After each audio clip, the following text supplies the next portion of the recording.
way. It's the biggest story in the sport, and we're following it this morning. Again, you can check out the piece with Ramona and Adrian on ESPN.com right now. Keyshawn J. Will Zubin, presented by Progressive Insurance. Drivers who save with Progressive save over $750 on average. Keyshawn, late last week, had an opportunity to sit down with Baker Mayfield. You'll see the interview tonight on ESPN's Monday Night Countdown before the Ravens take on the Browns. And before Key gets into the interview, listen to the absurdly high ceiling both Mike Greenberg and especially Rex Ryan think the Browns and Baker can have, especially if they can get bounced with a win tonight.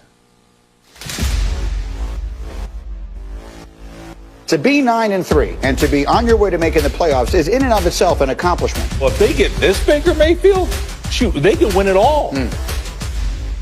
So last year, Baker, man, I was with you up in San Francisco. We had a chance to catch up a little bit, and things were not going well, so to speak. But now you are one game away from a 10-win season, something that the Browns, as you know, hadn't done since 2007. What has changed? It's a cultural thing. I think the guys that we've brought in have been the right moves. It's been something that our GM, Andrew Berry, and Kevin Stefanski have been on the same page the whole time. And they did such a good job of saying, here's our identity, here's what we're going to be about, and they haven't wavered from that. Best play I've seen you make as a pro was last week against Tennessee. You went through your progressions and your reads, and when you set your feet, you changed your shoulders. In the launch point, you hit Landry in the back of the end zone. I was like, now he gets it. And that's what I've been trying to get to. So to hear you say that, that's what I really want to get to is, yeah, like go through my reads like I'm saying, yes, no, no, no, get the ball out, get the ball down. Odell Beckham Jr. looks like he's down on the ground. He's injured right now. Breaking news, Odell Beckham Jr. done for the season. There's a lot of people out there that feel like not only are you playing better as a quarterback, but the team is better without OBJ. I don't feel that way. What do you say to those critics? I hate it for Odell because I love the guy, and he truly works his ass off. And we didn't have an off season to get into this system, and we were getting better around the time that he got hurt, and so it was really unfortunate timing. You having fun in post-game press conferences? What's up with that? Just a little mix-up of, references, some different stuff. Stop, drop, shut them down, open up shop. Like, oh no, that's just every fighter's role. There's a thing going on in the QB room to have to slide in a certain quote, or there's a fine that I have to pay. I think Miles took the approach of, real G's moving silence like lasagna. It has to work with the question. I can't just straight up say it. What's different about you now as opposed to last year? Whenever I'm about to do something, I think, would an idiot do that? And if they would, then I don't do that. Man, I appreciate it, and go get that W is really all I can say. You passed the quiz against Tennessee. Now it's the test against Baltimore. Every week after this is a test. Indeed. So I guess you could say either that's a wrap, or every time Baker goes to the office, it looks like things are working out well for him. Let's bring in Tony Rizzo, ESPN 850 Cleveland, the co-host of the Really Big Show, alongside Aaron Goldhammer, weekdays from 9 to 1. Again, the entirety of Key's chat with Baker tonight on ESPN's Monday Night Countdown. That'll whet your appetite, get you ready for Baltimore and Cleveland. Tony, you just heard a snippet from Key's conversation with Baker. What's your takeaway? Well, I think Baker said everything we believe here in Cleveland. Number one, guys, last year was tough on Baker. The 6-10 and the big flop with there were people betting the Browns to win the Super Bowl, and the whole Freddie Kitchens thing didn't work out.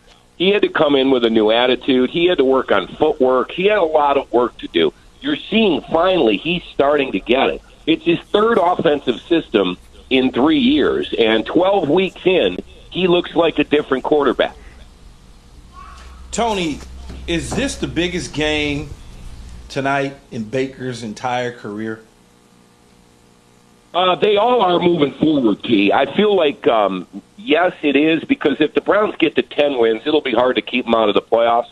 There's also a mental aspect to this game. The Browns need to beat the Steelers and Ravens, who have been the best teams in this division. If you want to come up and be one of the best teams in the AFC, you got to beat the teams in your division. Now, the Browns are a much different team than they were in week one. when they got clobbered in Baltimore. So I expect them to be ready tonight. And they have taken on the challenge every week. Kevin Stefanski's mantra of 1-0, the team is bought into. So in the past, the Browns teams have looked ahead or behind, but this version of the Browns only looks at the game at hand, and we expect them to be in it tonight for sure.